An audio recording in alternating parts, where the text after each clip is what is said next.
Hi, everyone. Thank you all for joining our panel today. Sorry about that. Thank you for joining the virtual college exploration for all Ohio students. My name is Mackenzie Ewald. I am an OACAC member and also a volunteer facilitator for today. Just as a reminder, there are plenty of other sessions throughout the next couple of weeks for you to sign up for. So make sure that you check out the schedule at oacac.org.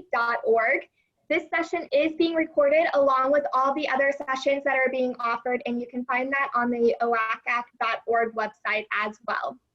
Today, your cameras and microphones are turned off, so we cannot see or hear you. But please make sure if you do have questions, you are hitting that Q&A button at the bottom of your screen so that your panelists can see all of your questions and respond to them. We may not have enough time today to make it through all of your questions. However, please make sure you're asking them, and your panelists will receive a transcript of all of your questions and then can reach out to you after today's panel. Now I'm going to turn it over to our panelists and let them take over. Thank you, Mackenzie. So hello and welcome everyone to selecting a major that fits your personality. We're so excited to have you all here. We have about 39 participants. We're happy that every single one of you decided to spend some time with us today. My name is Mark Zalakar. I am the admissions counselor at Roche University located in Pittsburgh, Pennsylvania. I am joined today by Lane Archer, admissions counselor at Marietta College, as well as Mackenzie Camerari, Assistant Director for Admissions at Ursuline College in Northeastern Ohio. So today during this session, it's going to be a little bit interactive, and we're going to use the Myers-Briggs test in order to learn about your personality types. So the first thing that I would like all of you to do is to pull out your phones and scan the QR code in front of you. That should prompt you to open up a Safari page or a web page, and you can go ahead and it'll direct you right to the web page. If the link is not working, you can go to the number 16personalities.com and click the button that says take the test. The test should take anywhere from 6 to 12 minutes to complete, and I do have a few housekeeping notes to go over as well before we get started. So the chat feature is disabled, but we can still get to your questions and your comments by using the Q&A section at the bottom of your screen. And whenever you're finished with the test, make sure that you send us your personality type in the Q&A section. It should be a 4-letter code, and we're gonna be using that throughout the presentation, and we're gonna be talking about those more in depth, so we wanna know what your personality types are. Whenever you do complete the personality test, we're going to show you a video as well too, just to give you some information about what the Myers-Briggs test is. We'll go over the history. They'll explain what the letters mean, and they'll also tell you how we can use the results. So you'll see something similar to these letters and numbers on the Myers-Briggs test. So without further ado, I'm going to go ahead and let you all fill out the test. So sit back, relax, and enjoy the video. Are you an ENTJ, an INFP? Even if you've never used any Myers-Briggs tools to discover your personality type, you've probably at least seen these acronyms before. This is the most popular personality test in the country. Over 2 million adults use online tools such as this to determine their personality type. A shocking 89 of the Fortune 100 companies actually use this test for hiring and development purposes. And in this video, I'm going to tell you the history of the Myers-Briggs type indicator, also known as the MBTI quiz, and how it has become one of the most famous ways to look at different personalities. So Catherine Briggs and Isabel Briggs Myers were not world-renowned psychologists. They were just a mother and a daughter who became interested in studying personalities. The duo taught themselves about the science of personality testing through their fascination with theories created by Carl Jung. Jung believed that humans experience the world using 4 different functions. These functions were the dichotomies that we associate with the test today: extroversion versus introversion, sensing versus intuition, thinking or feeling, and judging or perceiving. At the time that that Briggs and her daughters were researching Jung's theories, America was involved in World War II. Women were looking for work at unprecedented rates, and many of them for the first time. Briggs and Briggs-Myers believed that if women could understand Jung's theories and assess their personalities, they would be able to look for jobs that would best suit their interests and personalities. So they took all of the dichotomies and created a test that would show them which side a person stood on. Their assessment determined whether a person was more introverted or extroverted, more likely to think or more likely to feel. Well, the combination of these four sides created a personality type. For example, an ENTJ is more extroverted, uses their intuition, is more likely to think than feel, and usually judges before perceiving. There are actually 16 of these personality types, and each one is likely to have certain talents or a skill in the workplace or in specific relationships. Their first version of the assessment, the Briggs-Myers Type Indicator Handbook, was published in 1944. For the next 50 years, the assessment would be tweaked and 3 different MBTI manuals would be published. It actually contains over 80 questions in the European version and over 90 in the American version. Certified professionals, they say, are the only people allowed to administer and deliver the results of an MBTI. Now, people can access many similar versions of the MBTI online, but unless a licensed professional is involved, they will only receive a close guess of the results. So, what do the results mean? You just took a test and you're an ENTJ, but what does that mean? In order to look at the results from the MBTI, we'll have to go back and look at how Carl Jung believed that humans interacted with the world and how Briggs interpreted his work. Jung used a lot of observation and introspection to develop theories for how people take on new experiences and how they process information. Now, actually, he didn't use too many scientific studies, and this is a fact that is often brought up by critics of this personality quiz, but his work made him one of the most influential minds of the time and certainly gives insight into how we actually do interact with each other in our world. Jung's theories and Briggs' work answer crucial questions about how we seek out and how we take in experiences. They answer these questions with 4 dichotomies, those dichotomies being the result that make up our personality types. So let's go ahead and explore these questions and what they say about your personality. Question number 1 is, where do you get your energy? And the answers are either extroverts or introverts. The first question pairs with the dichotomy extroverts versus introverts, and these are a hot topic in the discussion of personality psychology. Almost every personality quiz seems to have at least this, but there are many misconceptions about these two labels. Extroverts don't always want to get wild at a party all the time. They just get their energy from stimuli with the outside world. Introverts aren't necessarily shy and secluded. They just get their energy from self-reflection and staying within their own world. You can still be a social person and be an introvert, and on the other hand, you can also be a shy extrovert. Question number 2 is, how do you take in information?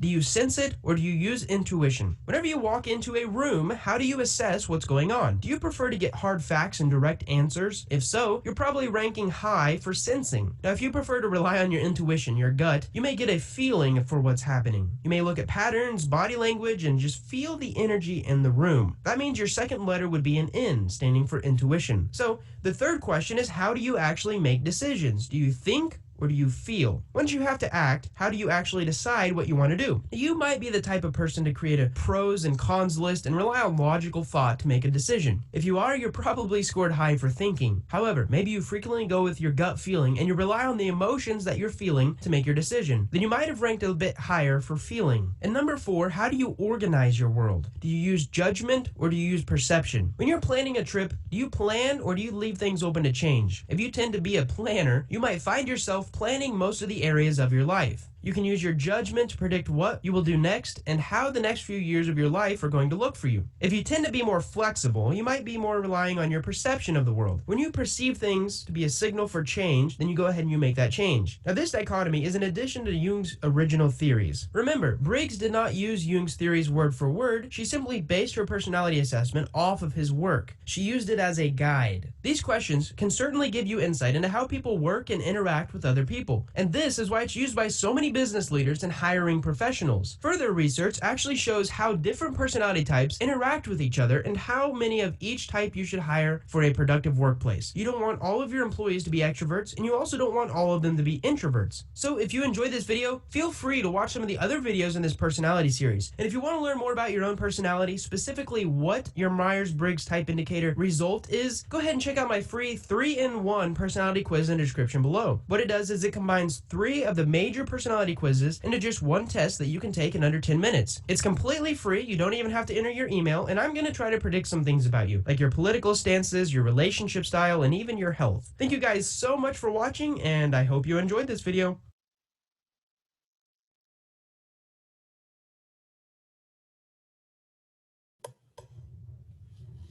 All right, guys, be sure to keep track of your results, the 4-letter code to share in the Q&A at some point in time during this presentation.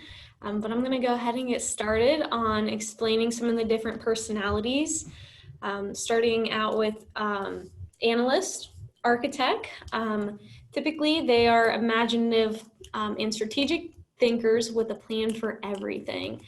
So Michelle Obama would be an example of this. And majors at Marietta that fit into this would be engineering, applied physics, biology, marketing, and supply management. All right, up next we have logician. These are innovative inventors with an unquenchable thirst for knowledge. Bill Gates is someone that fits into this category. And majors at Marietta that fit into this are actuarial science, math, pre-law, investigative studies, and information technology. Third, we have commander, bold, imaginative, and strong-willed, always finding a way or making one, like Malcolm X, for example. At Marietta, these majors could be pre-law or political science, business, education, management, global research, or public relations.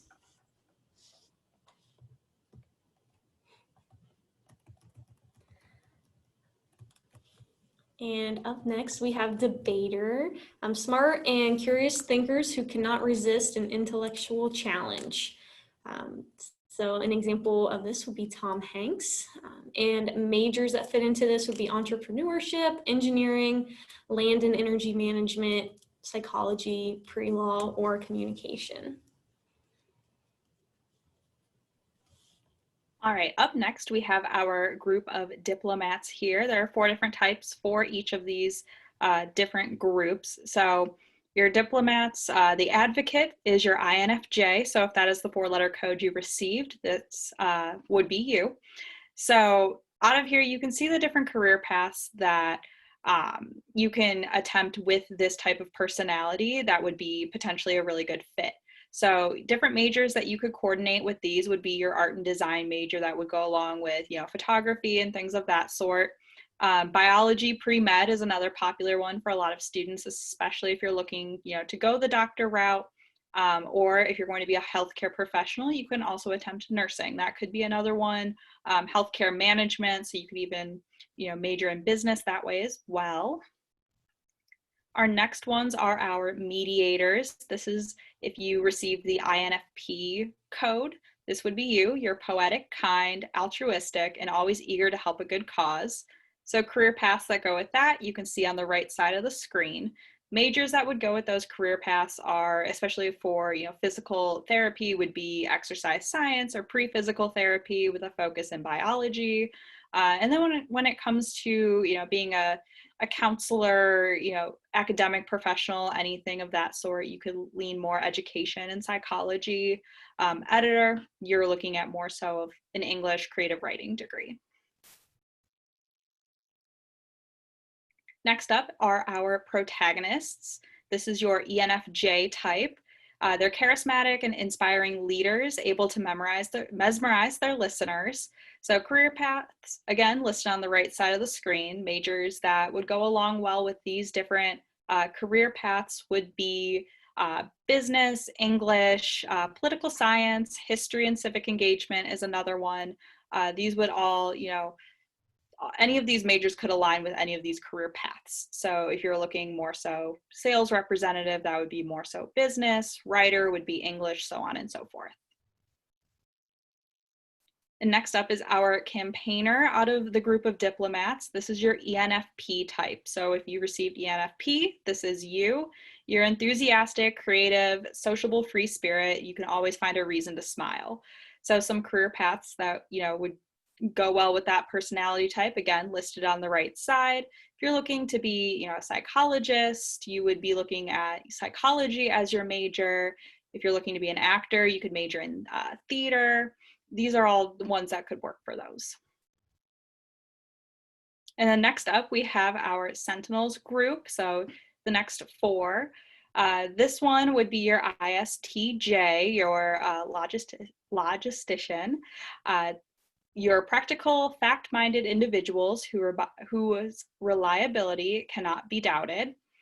Career paths listed on the side. If you're, looking to be a lawyer, you could do, again, political science, history, civic engagement. You can do pre-law. And then a lot of these are also business focused as well. So you could major in business for these too. Next, we have our defenders, your ISFJ types. Very dedicated and warm protectors, always ready to defend their loved ones. So these career paths are more, focusing on being a people person, being able to help others. So nursing, education, social work, those three would align with those first three career paths.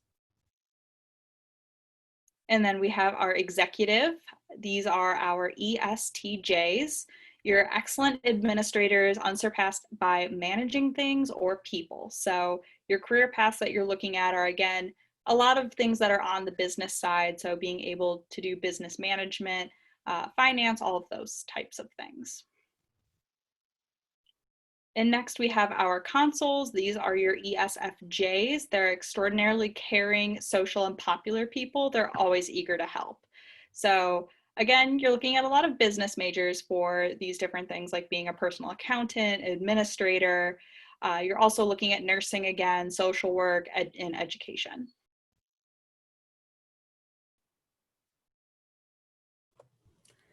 All right, and I'm going to pick back up with explorers. First, we have virtuosa. These are bold and practical experimenters, master of all kinds of tools. And you can see career paths in the majors that go along with that. It could be engineering, land and energy management, biochemistry, physics, investigative studies. An example of this would be Tom Cruise. Up next, adventurer, flexible and charming artist, always ready to explore and experience something new. So the majors that go along with the career paths could be art, coaching, communication, education, pre-vet, biology, or geology. Third, we have entrepreneur.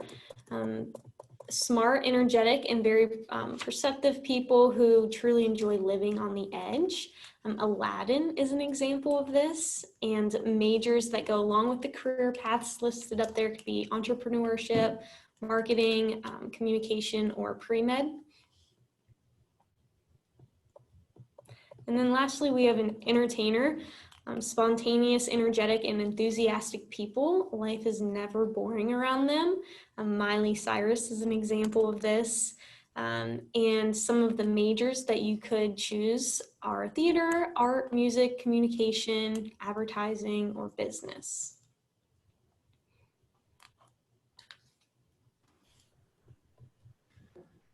And be sure to, whenever you are done with the test, make sure you submit your personality type to the Q&A section below. But in the meantime, we're going to go ahead and get to some of the questions that we had come throughout the presentation. Lane McKenzie, I'll ask you these questions, and whoever's feeling eager, just go ahead and jump right in. So the first question is, how do I narrow down my major choice if I feel like I fit in more than one category for the personality types? I can go ahead and answer this one. So when it comes to attending college, especially when you're attending a liberal arts institution, which are those that me, Mark, and Lane all work for, these are colleges that allow you to really explore a lot of different things before you really need to nail down a major. So, you'll take classes in English and psychology, history, art, anything that you're really interested in. You can also take the introductory courses for as well. So if you feel strongly about maybe doing social work or education, you can absolutely explore both of those at the same time. As long as you really, kind of get a feel for what you want to do during your sophomore year, you should be in good shape. Excellent. And that kind of leads me into the next question is, what are the benefits of going to school at a liberal arts education, or getting a liberal arts education? I can take this one. I feel like it has a lot to do with the first question. A lot of liberal arts institutions don't require students to know exactly what they want to do coming in. So students really do have an opportunity to test out different majors, take different courses from different departments, just kind of narrowing down their search, deciding exactly what they want to do. And typically it's the first 2 years that students have to exactly decide what they want to major in. Awesome, thank you. And this next question is kind of geared towards all of us, so we can all share our opinions on it, but what are your admissions options going to be this year, such as like test optional? I can go ahead and go first. So yes, most schools, in light of not being able to take the ACT or SAT when majority of this year's seniors would have possibly their junior year, a lot of schools did decide to go test optional for that reason. So pretty much what test optional means is that whether you have an ACT or SAT score or not, you can opt on your application to select test optional. So, many schools are doing it that way. They have a lot of different, opportunities to still earn merit-based scholarships. So oftentimes you'll find on the school websites that, maybe the merit scholarships are based on test scores and GPA. Please know that we are working behind the scenes to make sure that those scholarships, still stay, in line with what you're doing academically, even if we don't have one of those test scores. But us at Ursuline College, that is exactly what we're doing in terms of being test optional this year. Yeah, at Marietta, we're doing basically the same thing, completely test optional, but our merit scholarships are based on high school GPA only. And La Roche, I guess, is similar to both. So we made the transition to test optional in May of last year, and we made the decision to go for the full academic 2021 year to be fully test optional. If you have taken the SAT or the ACT, or you're planning on taking it, we will accept those. But ultimately, we can get you accepted with just the high school transcript.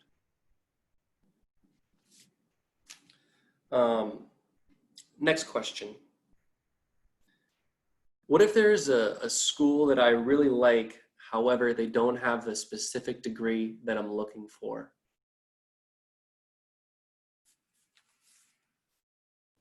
So at Marietta, I would tell a student that has this question that they will be assigned an academic advisor when they're a student here, beginning, before they even start classes their freshman year. And that academic advisor will help them schedule classes every single semester and help them guide, through whatever they think that they might be interested in, but also they will be able to tell the student what are some similar options.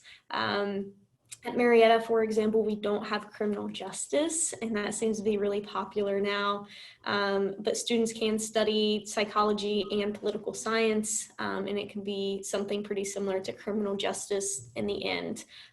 So just kind of keeping an open mind and knowing just because a student doesn't have the major you think you want, doesn't mean that they don't have something that could work just as well for you. Yeah, and to piggyback off of Lane, one of the cool things when it comes to liberal arts degrees is that you are trained in a lot of different areas. So there are a lot of different things that come out of those degrees with small class sizes. So again, a lot of smaller schools also let you do like a build your own adventure type where you can mix multiple different majors and still get the same outcome. Perfect example of that for the three of us here. You cannot major in being an admission counselor. So we all have degrees in different backgrounds that still led us to, a full career that we really enjoy. So, when it comes down to it, getting your degree is really the most important thing, and finding a major that aligns as similar as possible is possible at most colleges. All right. And then the last question that I have in the queue is, again, another one for all of us to answer, which is what are your top majors? What are your specialized programs for each of your schools? I can go first. So at Ursuline College, our #1 major is nursing. We are ranked second in the state of Ohio for our nursing program. And a couple different things feed into that. Again, we're small. And also being from the Cleveland area, we have a really strong partnership with Cleveland Clinic, which is ranked very highly worldwide. So you'll be doing your clinical rotation and having that really great background to it. A couple other majors that are pretty popular for us is we do an integrated business management program. So you don't necessarily have to pick just one business major. You don't have to pick just accounting, just marketing, just leadership management. There's a few others, but you can mix and match them. So you pick up to 2 and you can, get a degree that you're in a couple different areas. And then a unique one we have is historic preservation, which is the study of preserving historical artifacts, buildings, what have you. All right, at Marietta, petroleum engineering is one of our most popular majors. We have one of the top liberal arts 4-year petroleum engineering programs in the nation. So we get students from all over just for that program specifically. Our education department is also very strong. They've had 100% placement the last 6 years, so they'll definitely help you find a job by the time you graduate. Athletic training is one of our top majors, and then business, which our business department actually has 9 different majors within it, and sports management is probably the top of the business majors. I would say at La Roche, there are probably 2 pinnacle programs that I would point out. First and foremost, interior and graphic design. Our design division, we have accreditations from NASAD, the National Association of Schools of Art and Design, and CETA, which is the Council of Interior Design Accreditation. We've had those for 10 plus years. What's also really cool is that they have a joint advisory board where our students can be a part of this organization and they get introduced to outside professionals. They have opportunities for networking events and things like that. It's a really hands-on and a really busy program. We've had 100% placement, internships required, and it's a really fun and innovative major. The other one that I would also highlight is our criminal justice and criminology. And the 2 department chairs also put together a national security studies major as well. I really like talking to these 2 department chairs. They're actually former FBI officers. They have a top-notch crime scene on our campus as well. It's really modern, and we even have local police departments use that for their training. It's certainly a popular major here at La Roche. But that is all the questions that I had in the queue. I did want to mention one thing on La Roche's behalf, that if you guys do want to sign up for our next individual session, it'll be on September 24th at 2 p.m. You can find it the same way that you registered before. And then Mackenzie or Lane, do you guys have anything else to share? Ursuline will also be participating in the individual sessions as well. I do not have the first date off the top of my head, but I do know that our second one will be hosted by me, and that is on November 5th. Also check out ursuline.edu/visit. We are doing a variety of our own individual virtual presentations that are focused on our individual majors. On the OACAC website, you can search for the specific colleges. You can filter your searches. And if you wanted to learn more about information, whether it's La Roche, Ursuline, or Marietta, there's a way to filter your searches for those individual sessions.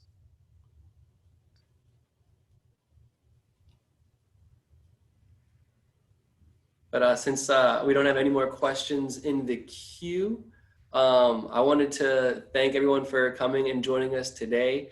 We're going to be hanging around. We have 45 minutes for our session. So if you guys do have any questions or comments, please feel free to share those in the Q&A section below.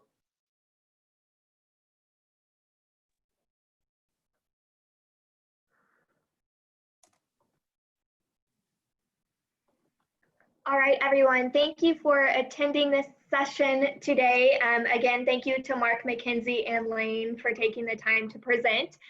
Once you close out of this window, there will be a quick survey that pops up. So if you wouldn't mind, please take a moment. It's about 4 questions, and I know that our panelists today would really appreciate your feedback. We also, as I mentioned earlier, do have a lot more sessions over the next couple of weeks. So make sure that you check out that schedule and register for a few more of those at oacac.org. And again, this session was recorded. So if you want to go back and look at it or look at any of the other sessions that will be taking place over the next couple of weeks, you can also do that at our website. Again, thank you all so much for joining and have a great day.